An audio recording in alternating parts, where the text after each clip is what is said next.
তো সাইয়েদনা সুলাইমান বললেন, আল্লাহ, গোটা বিশ্বের সব প্রাণীকুল, পশুকুল, পক্ষীকুল, মৎস্যকুল, মানবকুল, জিনকুল সবাইকে আমি একবেলা কি খাওয়াবো? সবাই বলেন, কথা বলেন না।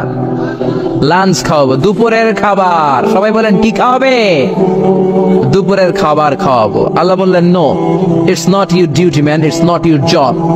সুলাইমান, এটা তোমার কাজ না, এটা আমার কাজ, তুমি পারবা না।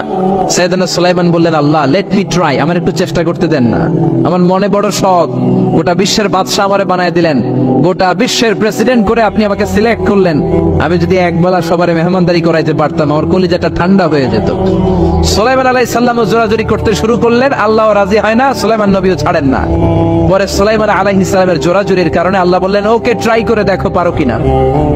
সাইয়েদনা সুলাইমান আলাইহিস সালামের অনুসারী ছিল জিনেরা। জিনেরা ওনার কথা শুনতো, সব জিনদেরকে নিয়ে বসালো, জিনদের সাথে গোল টেবিল বৈঠক। জিনের বাদশারে বলল, জিনের বাদশাহ, আমি গোটা বিশ্বের সব মানুষগুলোকে একদিন দুপুরের খাবার খাওয়াবো। যাও, সাগরের পাড়ে 40 কিলোমিটার জায়গার মধ্যে খাবারের আয়োজন করো। জিনের বাদশা বিশাল বিশাল ডেক পাতিল নিয়ে সমস্ত জিনদেরকে নিয়ে রান্না বান্নার কাজ শুরু করলো।